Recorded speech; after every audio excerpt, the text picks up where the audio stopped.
conclude here in the next few days, I'll be covering more and more of the nervous system, building on this initial foray into it.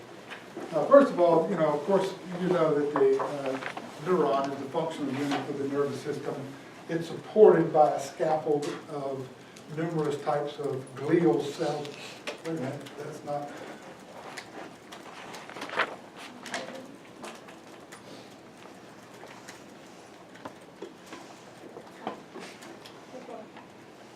You had to click the keyboard buttons earlier, so I don't know the arrow keys. Oh, Not that one. The arrow. The arrows. okay, all right. So, what I said.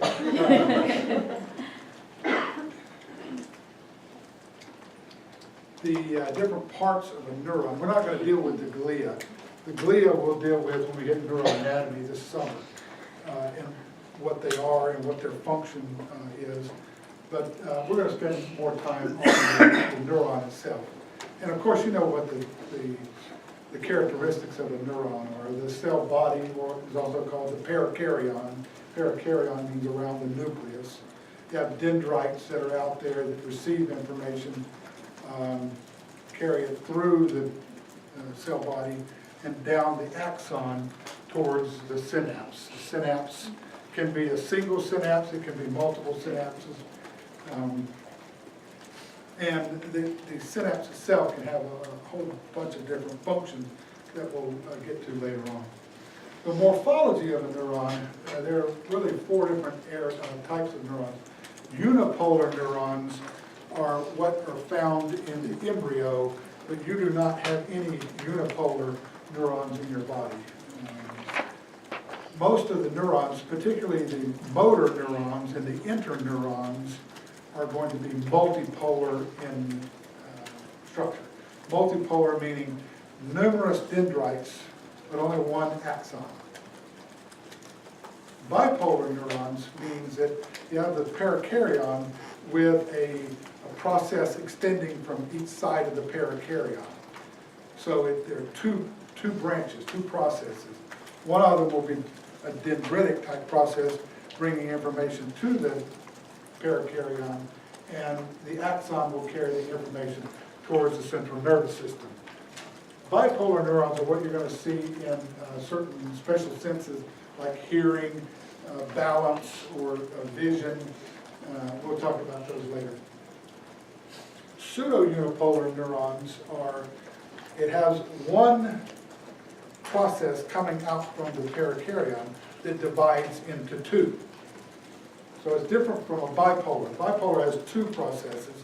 A pseudo-unipolar, it comes out as one, it branches into two. Again, you have a dendritic process that's bringing information towards the cell body, and then the axonal process is taking the information really towards the spinal cord. Pseudo-unipolar neurons are typically what you're going to see with sensory neurons of the body. Okay. This this next slide here is worded just a little different. Multipolar neurons is everything I just described.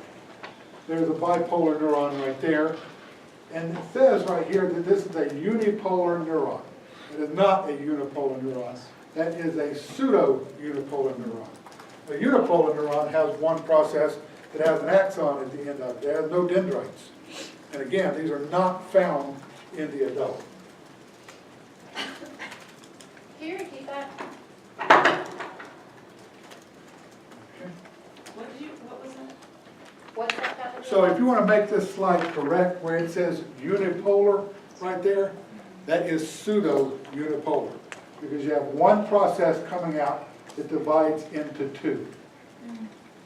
Okay, pseudo-unipolar. And I said that these were sensory neurons. Think of the dendritic process out here, and those pain receptors in the skin are carrying the information past the cell body and into the spinal cord, where you're eventually going to interpret it, or relay to interpret it. Okay? Functional components. When I say functional components, I mean what does that neuron do? And there are a whole bunch of functional components. We're going to focus on just a few of them, though. If you look at the cortical neurons, the trillions of neurons that you have in your cortex, in addition to dealing with sensation, so they receive sensory input and they have motor output to affect the typing of your fingers, the movement of your fingers on the keyboard, that sort of thing. You also have, with these neurons, more abstract things like thought, calculation, behavior. These things we're going to cover in neuroanatomy. We're really going to focus on in this course is just the simple motor or sensory aspects of neurons. Now, when you get down to the brainstem and spinal cord, these are relay stations that get information, sensory information to the cortex, or motor information from the cortex out to the effector organ like skeletal muscle. All right? Somatic is a term that you see right here. You're going to run into a lot. Somatic. Somatic means the body. And when I say somatic motor, that's referring to a motor neuron that causes an action that you voluntarily want to do. So being able to pick up this pointer, that's somatic motor. Somatic sensory is if I touch my skin, that's touch. That's somatic sensory. Right? Somatic motor is voluntary. Skeletal muscle moves the arms and legs and the trunk, and somatic sensory is the proprioception, the pain, the temperature, the vibration, the two-point discrimination, the touch that I mentioned earlier. Okay? Now, most of the nerves that we are going to dissect in this course, like the axillary nerve, it's a motor nerve. It has neurons in it, nerve fibers in it, that carry motor information to the skeletal muscle, and it has sensory information carrying that information back to the spinal cord. So they're mostly, with very few exceptions, most of the nerves, the named nerves that we dissect in this course, are going to be both motor and sensory. Okay. And I'll try to point out the ones that have only motor or only sensory. So let's focus on sensory limb first. Sensory. You're bringing information from the periphery towards the spinal cord, or towards the brain stem, or even towards the brain. That information is sensory, about how you perceive physically your environment. Not cognitively, but physically. I know the temperature in here. I know the pressure on my butt from sitting in this chair. I know the makeup of the pencil you're holding. It's not metal, it's wood. There's a type of sensation. That's called afferent. You're taking the information from the environment towards your central nervous system. Brain, brainstem, and spinal cord. Afferent. Okay? Somatic is what I mentioned earlier, from the skin, from the joint receptors regarding proprioception. The other type of afferent sensation is visceral. Visceral sensation is usually not brought to your level of consciousness. Yet, that information is fed into your nervous system, your brain, your brainstem, to let those centers know what's going on. For example, your body is maintaining an appropriate level of cardiac output to provide you an appropriate level of circulation based on oxygenation through the lungs, distribution through the skin, the pressure, the pulse, and everything else. You don't know what your heart rate is right now, but I guarantee you, your brain does. So obviously, in order for your brain to regulate your heart, it has to receive a bunch of visceral afferent impulses. And that indeed is what happens. Now, when you're talking about visceral afferent, if you just keep in mind that when I use the term visceral, I'm talking about a hollow organ. The heart is a hollow organ. The gut is a hollow organ. Your lungs are hollow organs. And I can go on and on and on. Your bladder, your gallbladder, your uterus, blah, blah, blah. All these things are hollow organs. They are innervated, or they are supplied by visceral afferents that you don't know what's going on. You have no idea what's going on in your ovary right now or your testicles. But up here does, okay, subconsciously. Now, that information can be brought to consciousness if it's stretched or distension, or if it's ischemic.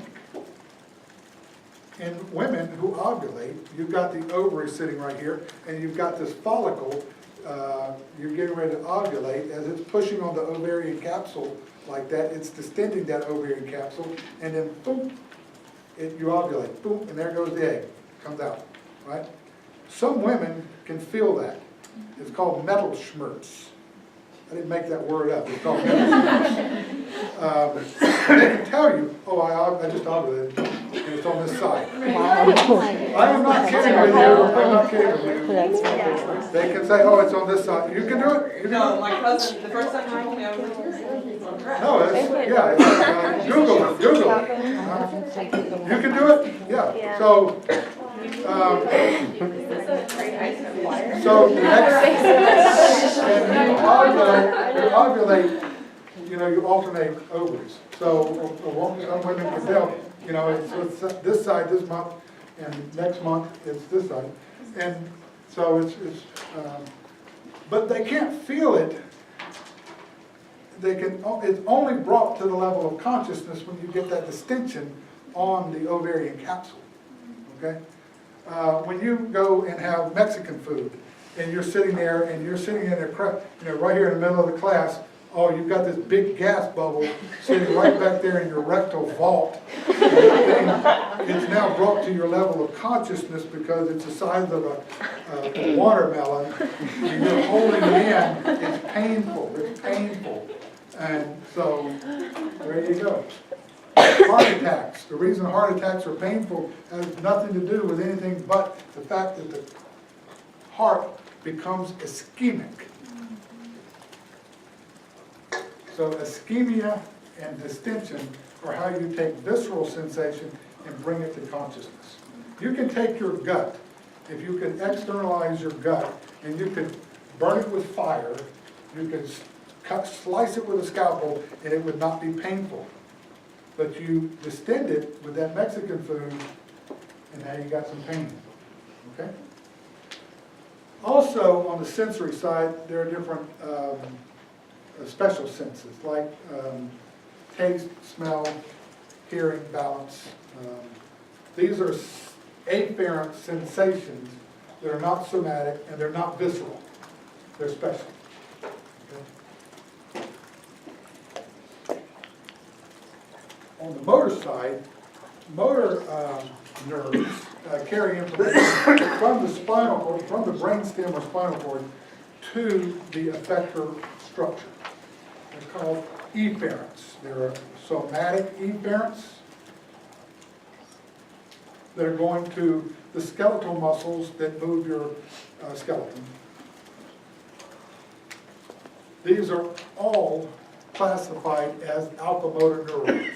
Alpha-motor neurons.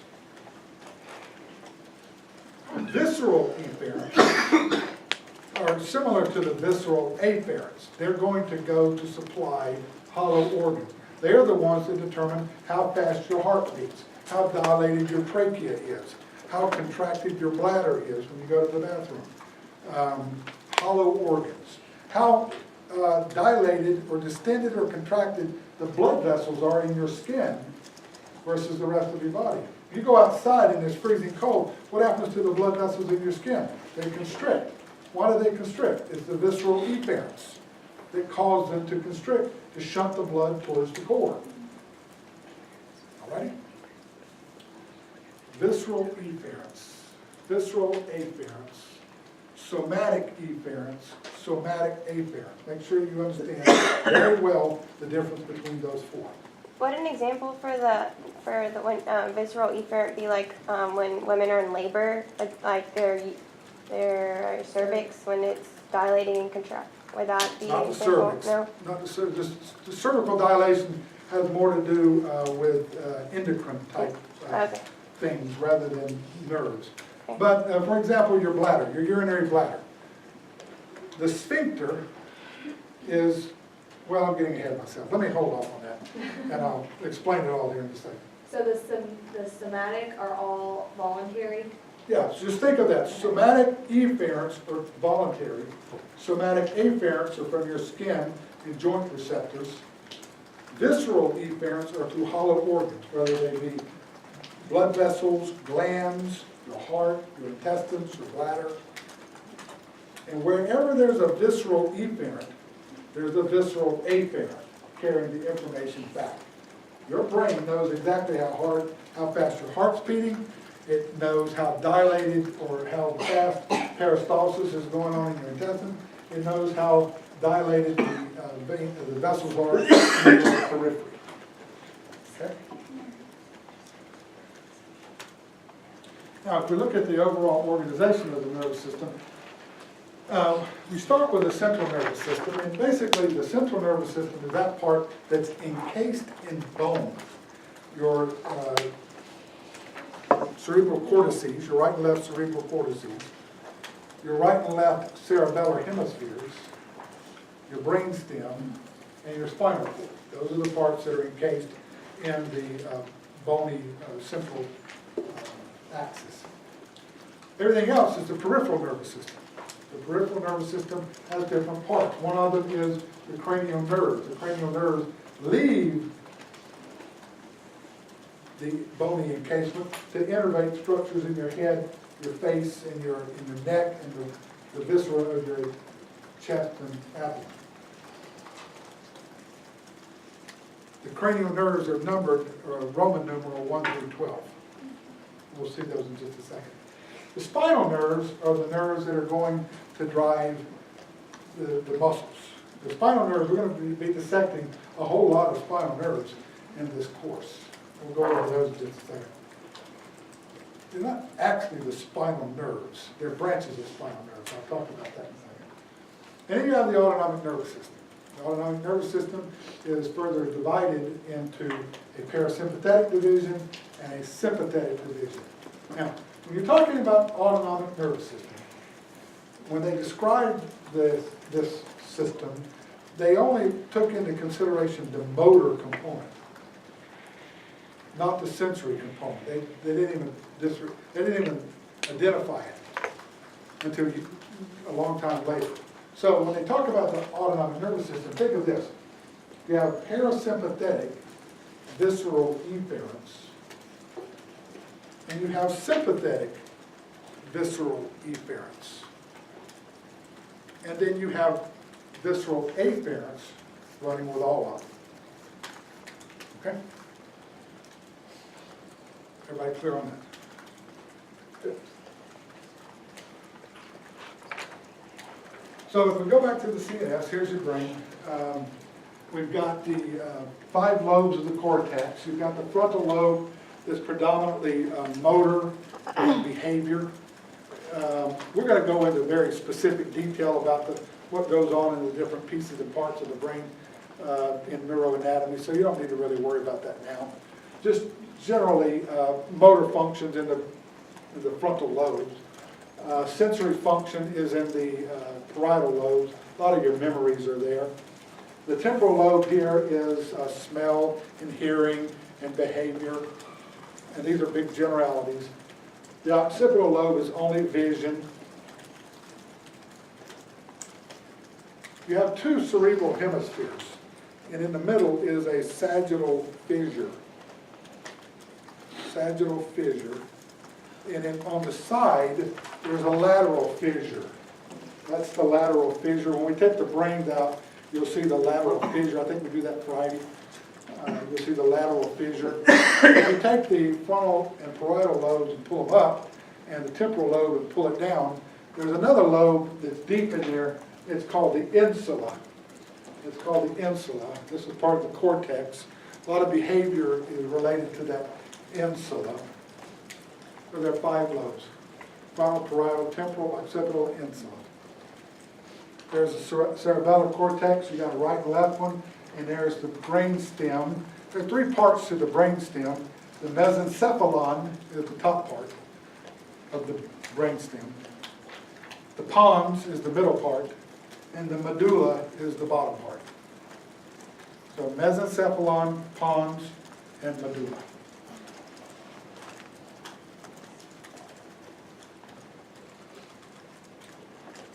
If we look at the spinal cord, if we come down from the brain stem, it's attached to the spinal cord, or continuous to the spinal cord, and we look at different neurocircuitry within the spinal cord, the most simplest thing that we can talk about here is if you put your hand on the hot plate. Put your hand on the hot plate, you're going to, the sensory nerve endings out here in the epidermis, they're going to sense that as pain. They're going to send that information into the spinal cord on the dorsal side. This is the dorsal side here. It's going to usually involve a relay neuron, and it's going to come right back out as a motor effect, so you pull your hand off the hot plate, right? Very simple. Now, when you put your hand on the hot plate, you realize it's hot. You didn't need to know that it was hot to pull it out. Pull your hand off of there. That occurred at the spinal cord level, but you interpreted it as hot. How did that happen? Well, when the information got to here, it went on up to the brain, and it was your brain that interpreted it as hot, or icy cold, or whatever. You still pulled your hand back. Okay? So that's the most simplest type of somatic response. Somatic afferents from the skin, going in, somatic efferents, there's an alpha motor neuron. Remember I called that an alpha motor neuron? Comes back out to that muscle, and you're going to jerk it away. All right, I'll talk about this side when we get a little bit later on when we talk. Okay? If we take that cross section, and this is in that handout that I gave you here, straight from that, you need to know the pieces and part of a cross section of this spinal cord here. We've got the dorsal surface and the ventral surface here. There's a ventral median fissure. There's a septum on the dorsal side. That's how you can tell which one's dorsal and ventral if you're just looking at the external surface. One of them has a fissure. That's on the ventral side. The other side has a septum. Anyway, you've got gray matter surrounded by white matter. White matter is myelinated. Myelin appears white in fresh specimen, and it's the fatty wrap around axons. The white matter is going to be nerve fibers running up and down the spinal cord. The cell bodies are located in the gray matter, and the gray matter has different parts. There's a dorsal horn that's sensory. There's a ventral horn that's motor. The ventral horn is where all of the alpha motor neurons are going to reside. There's also a lateral horn, also called the intermediolateral cell column, or the IML. Everything I'm saying is written down here, so that's why I'm not slowing down. Okay, so going back to our previous thing with the hand on the hot plate, that sensory information came in from the periphery. There are 2 inputs from the periphery, this one and that one. This is called the ventral primary ramus. That's called the dorsal primary ramus. The dorsal primary ramus, can you leave that, can you stand up with me?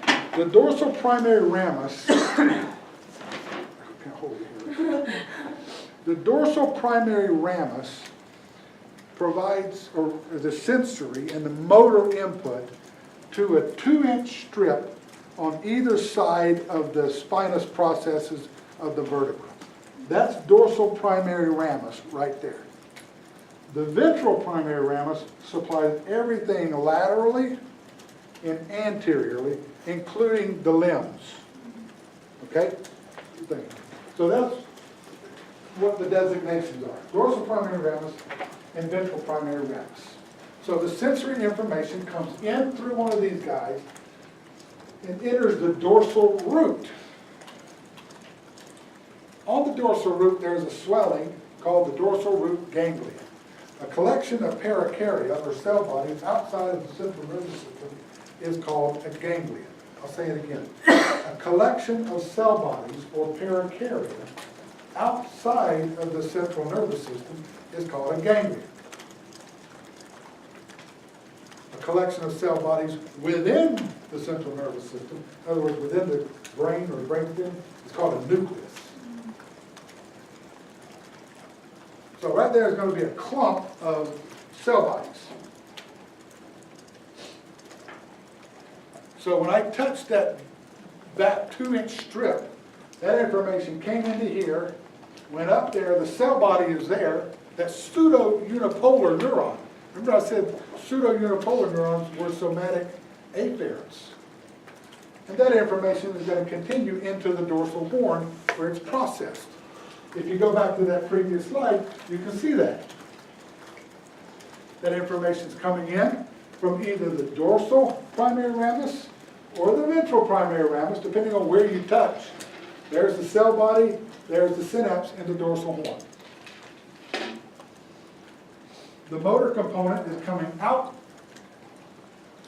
the ventral horn through the ventral root and out either through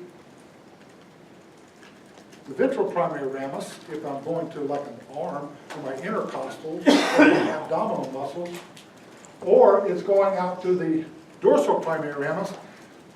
What do you think muscles are going to be on, right? What is the action of these muscles on a 2-inch strip either side of the spinous process? They're going to work your spine, your vertebrae, not your spine, your vertebrae.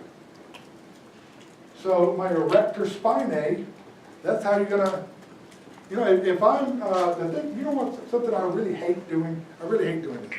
If there's a corner of something right here, like a side view mirror in a car, and you back into that thing, and you're not expecting it to be there, and all of a sudden it's like, ugh, right there. That's just like putting your hand on a hot plate to me. Like, ugh.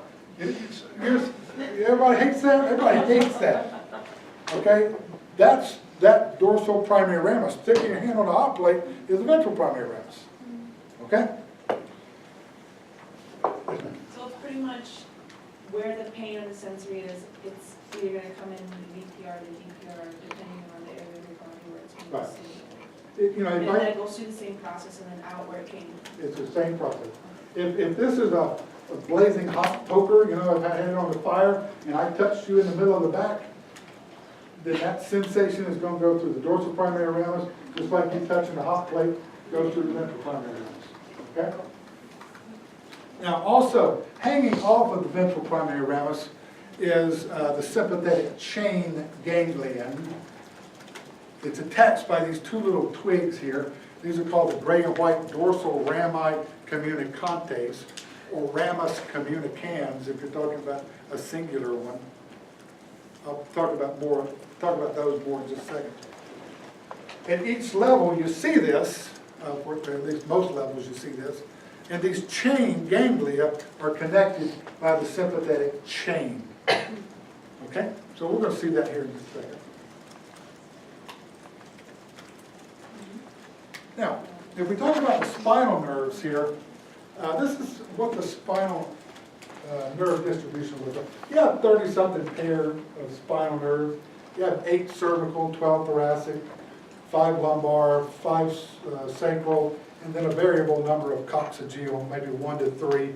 So that's why it's hard to say you have this number of spinal nerves. But what happens is when the dorsal and ventral roots come together,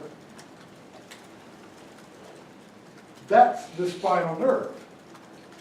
It's just that little part right there. When the spinal nerve bifurcates means branches, when the spinal nerve bifurcates, now you have either a dorsal primary ramus or ventral primary ramus. It's no longer a spinal nerve. So technically, in this illustration here, these are not spinal nerves, these are ventral primary rami. All of these. The dorsal primary rami would be these little twigs back here in the back that are cut. Now the thing about these is you're segmented like a worm. From C1 all the way down to the coccygeal area. And these ventral primary rami, the dorsal and ventral primary rami, innervate a specific slice of you, a section of you. Now it's not quite, it's not definitive. The slices overlap a little bit. Nonetheless, that's how you're arranged segmentally. Now, as these things come off of the spinal cord, they come off like that, not as a single nerve root, as you saw in the previous slide, but as rootlets like this. That's the ventral root or the dorsal root. That's actually the ventral root right there. You can see the dorsal root back here, and there's the dorsal root ganglion. That's the spinal nerve. Everybody follow me there? Okay. Good.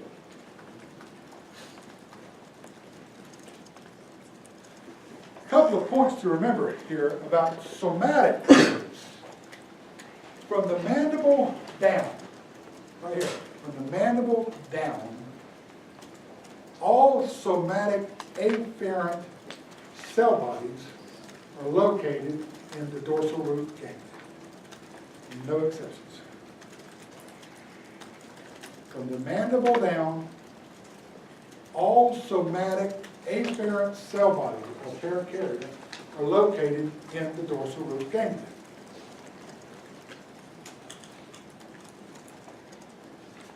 Conversely, from the mandible down, all alpha motor neurons that are going to skeletal muscles, whether it be your cricothyroid or your pubococcygeus, the cell body is located in the ventral horn. The alpha motor neuron is located in the ventral horn of the spinal cord, without exception.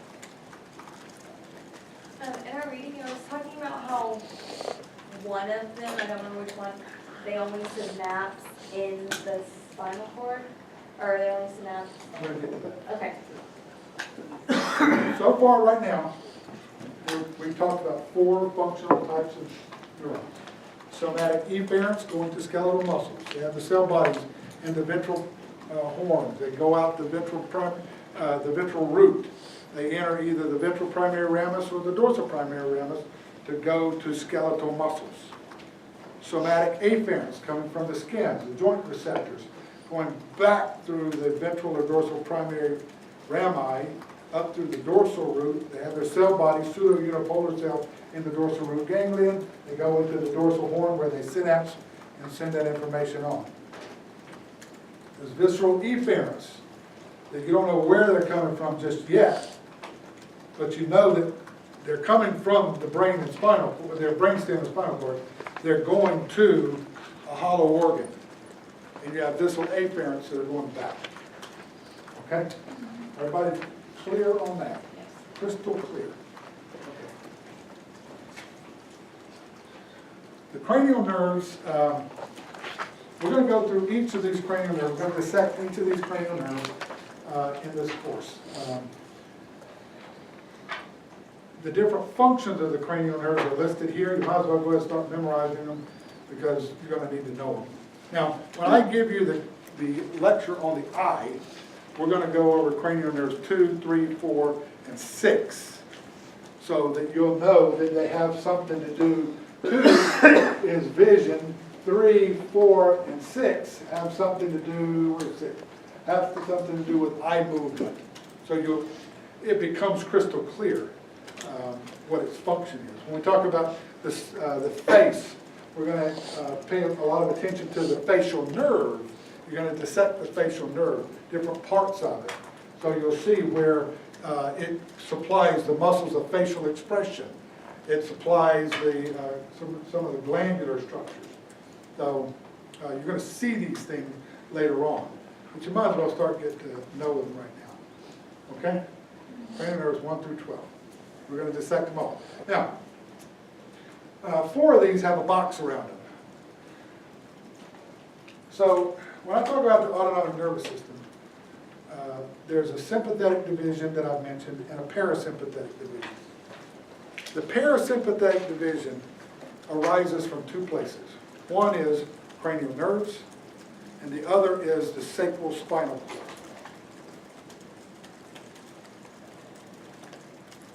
The cranial nerves with the box around them houses the parasympathetics of the cranial nerves.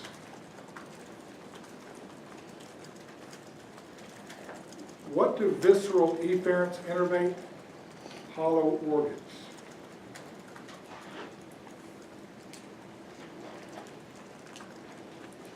Cranial nerve 10 innervates the heart, lungs, and GI tract, all hollow organs. Cranial nerve 9 innervates a salivary gland, the parotid gland. Gland is a hollow organ. Cranial nerve 7 innervates salivary glands. 2 of them in particular. It also innervates the lacrimal gland, hollow organs. Cranial nerve 3, which is a little oddball, it innervates the autonomic muscles of your eye that control dilation of the, or constriction, not dilation, constriction of the pupil. That's not really a hollow organ, but if you think of the pupil as a whole, it's a hollow organ, right? You said the parasympathetic was cranial nerves and. Oh, sacral spinal cord, sacral spinal cord. So cranial nerves 3, 7, 9, and 10, and the sacral spinal cord belong to the parasympathetics.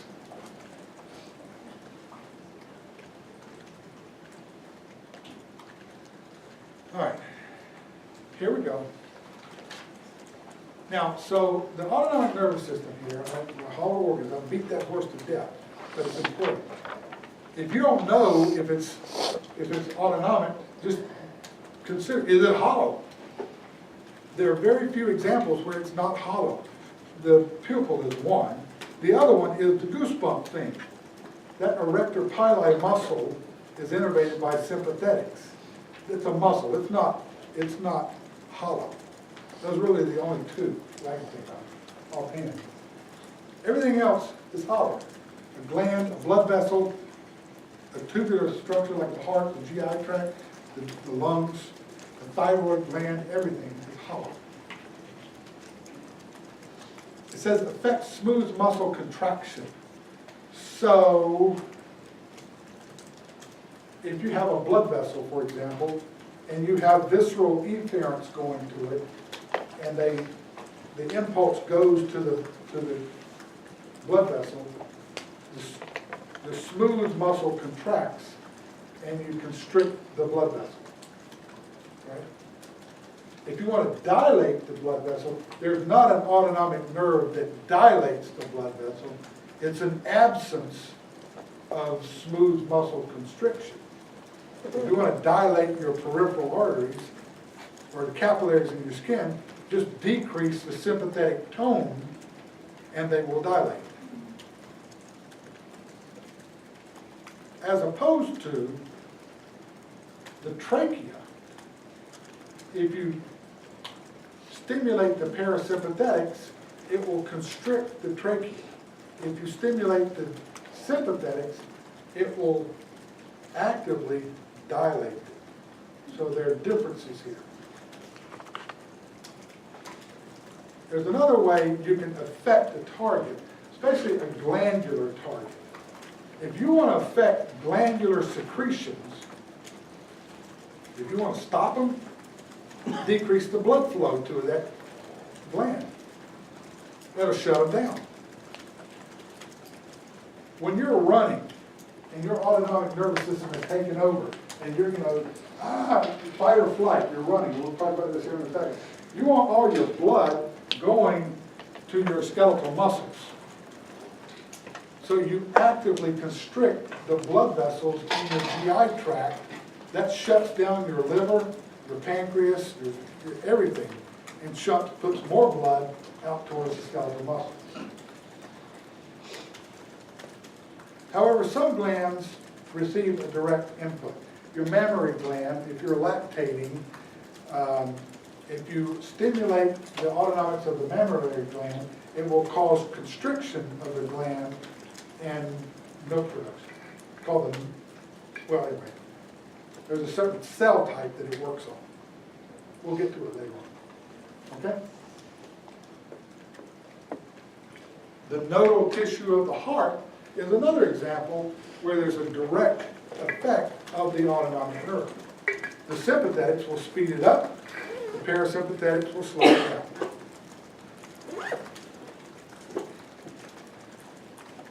Okay, so the parasympathetics and sympathetics, they generally work in opposite directions. One will speed up, one will slow down. One will increase secretion, one will decrease secretion. That's generally true. In some areas of the body, though, it's only innervated by one or the other. And most notably, that is going to be in the ventral and dorsal primary rami.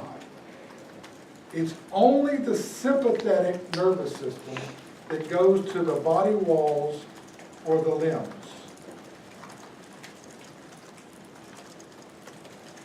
The parasympathetic nervous system only goes to the head, neck, intrathoracic organs, intra-abdominal organs, and pelvic organs. Right? It does not go to the body wall or the limbs. Only the sympathetics.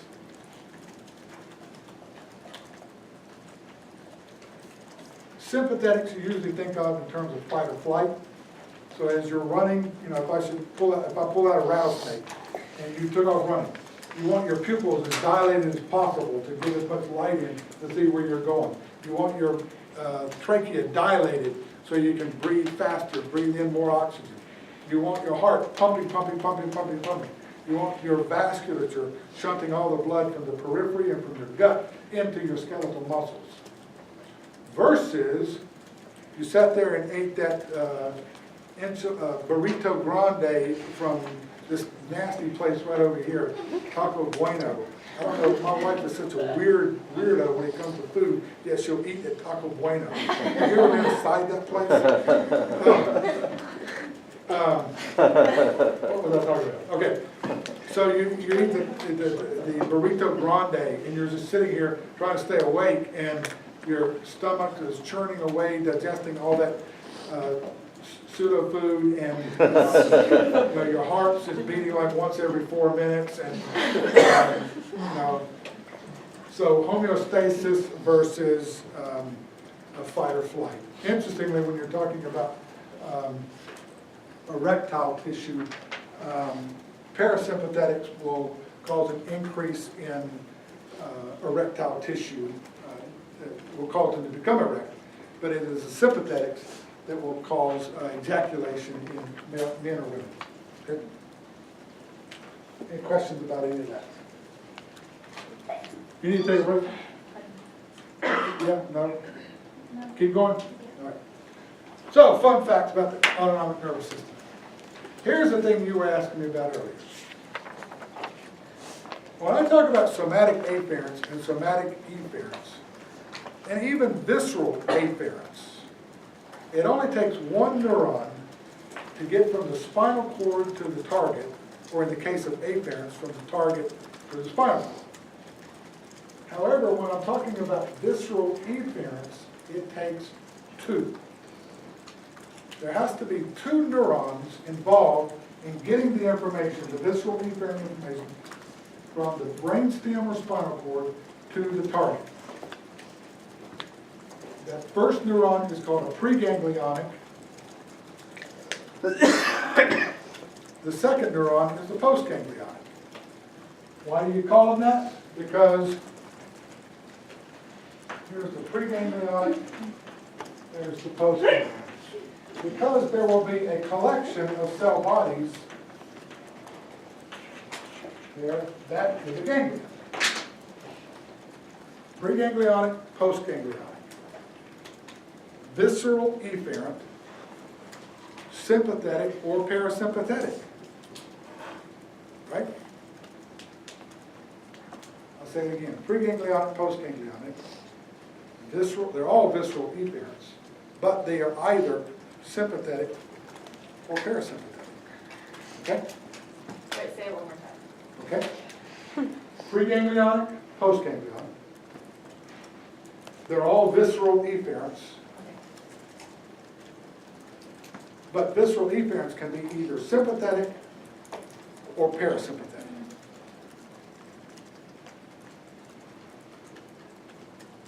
Now, in the case of sympathetics, the ganglion is either going to be in the sympathetic chain ganglion that I've showed you already, or it's going to be in a series of ganglia that sit in front of the aorta called the pre-aortic ganglia.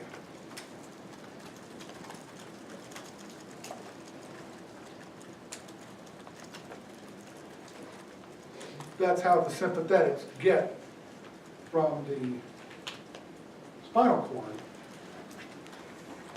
to the target. They got a synapse in either the chain ganglia or the pre-aortic ganglia.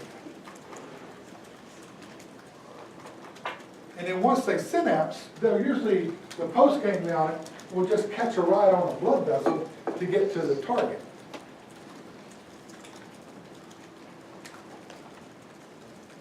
If you're dealing with an organ.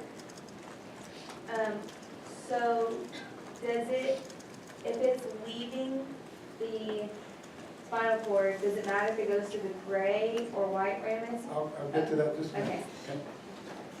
Sorry, I'm trying to do the. No, that's all right, that's all right. That's all right. Parasympathetic visceral efferents. They go from either cranial nerves 3, 7, 9, and 10, right? The 4 with the box. They're going to find a ganglion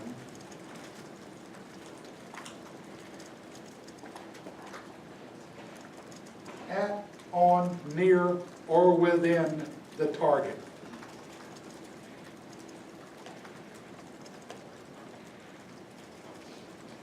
They do not use the sympathetic chain ganglion or the pre-aortic ganglion.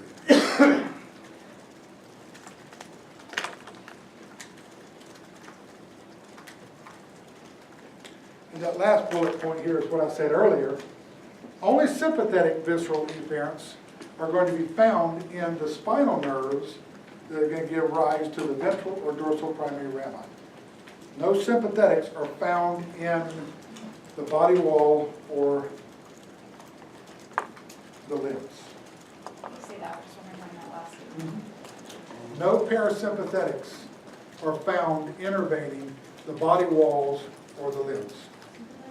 Is it sympathetic? Parasympathetic. Parasympathetic. Only sympathetics. And what they're innervating are the blood vessels in your arms, the sweat glands, your sebaceous glands, your sweat glands, and the erector pili muscles, the goosebumps.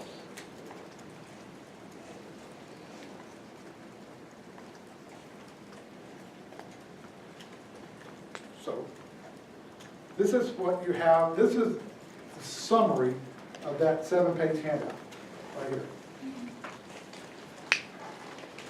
So this is sympathetic, we're only talking about sympathetics here. Sympathetic preganglionic neurons are located in the IML, or the lateral horn, of the spinal cord from T1 to L2. Period. Now understand this. That's where the preganglionics are located, but something has to drive them. And what's driving them is your hypothalamus. If you have the fight or flight, I pull out a gun you see it in your environment. You interpret it as a gun. Your hypothalamus says, get out of here. And you're going to activate that. In other words, your sympathetics are going to carry out what your brain has perceived in the environment. That's all. Your heart rate's going to increase, your trachea's going to dilate, and all that kind of stuff.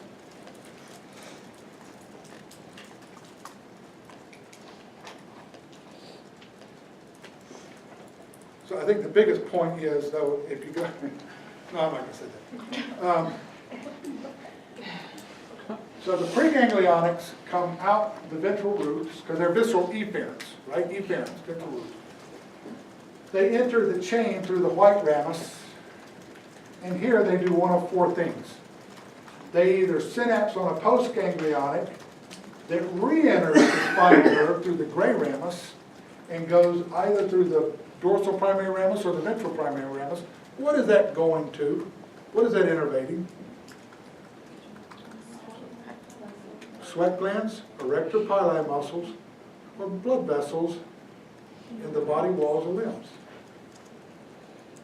That's how you get the sympathetic innervation to those, out into those spinal nerves. It's either going to synapse, the postganglionic will come out as an individual nerve. In this case, it happens to be one of the cardiac nerves. You'll see it in a subsequent slide. It can not synapse at that level and then go to another level and synapse and come out. So let me ask you this.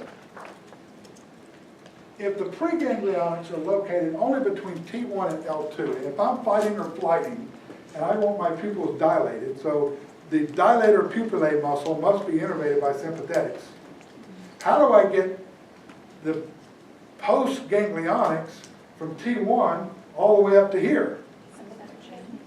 Through the sympathetic chain. Well, that preganglionic from T1 will enter the chain and go north, and it will synapse in a ganglion up here.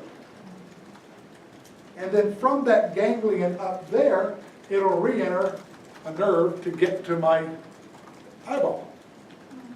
Right? Understand this. You only have white rami between T1 and L2. Because that's the only place where you have input into the chain ganglia.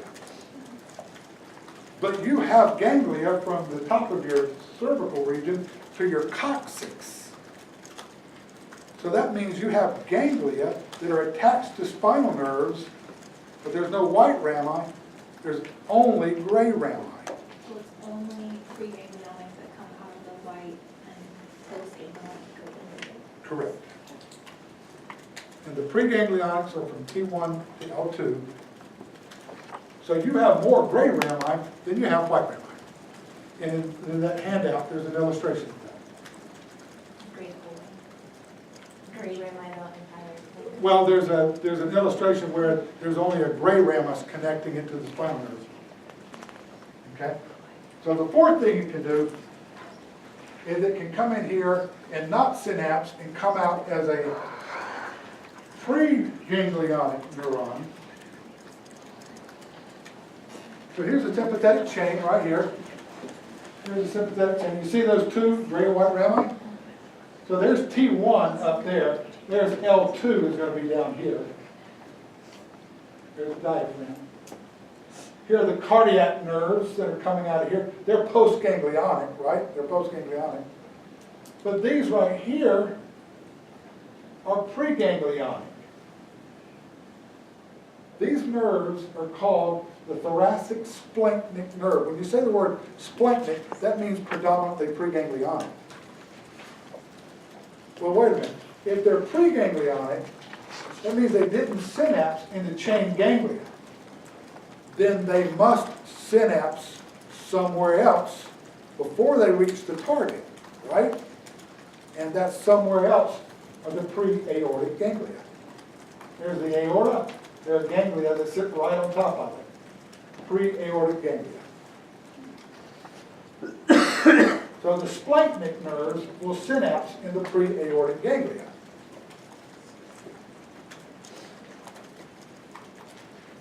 Here's another example of the pre-aortic ganglia. You have a whole bunch of them. All right, this is kind of a cool slide here. Look here what we got. Look here what we got.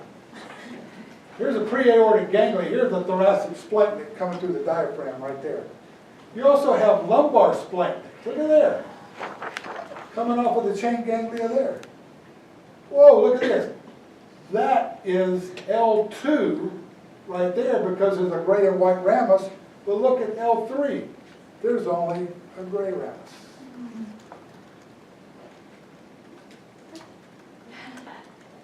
You see what I mean? No. Go ahead, Go ahead, picture. Oh, they're in a hole?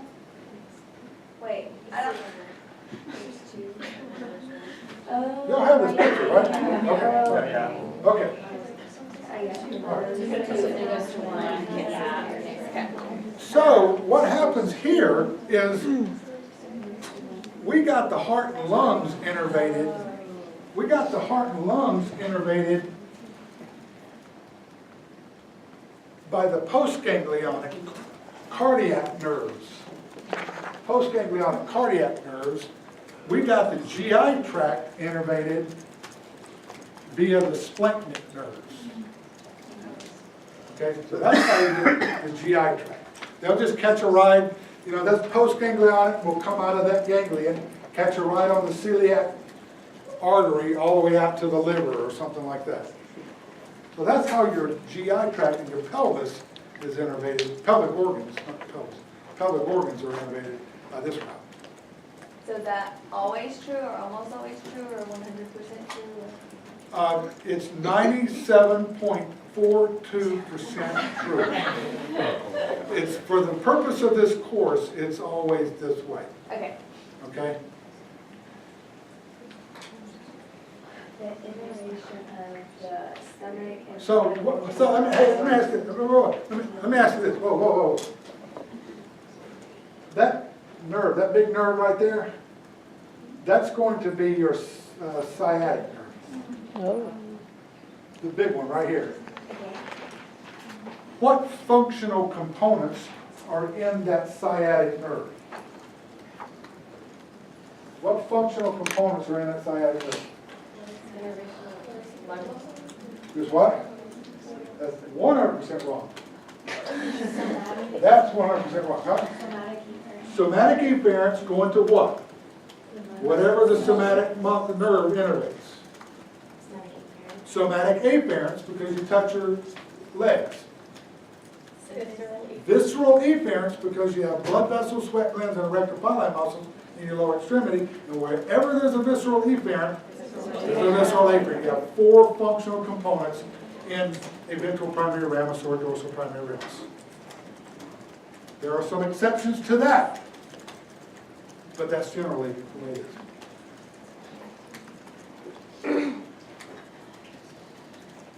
Here's a little look at the parasympathetics, and I'm only going to mention the top part here. The sympathetics, by the way, go from T1 to L2. It's also called the thoracolumbar division. It's an old term.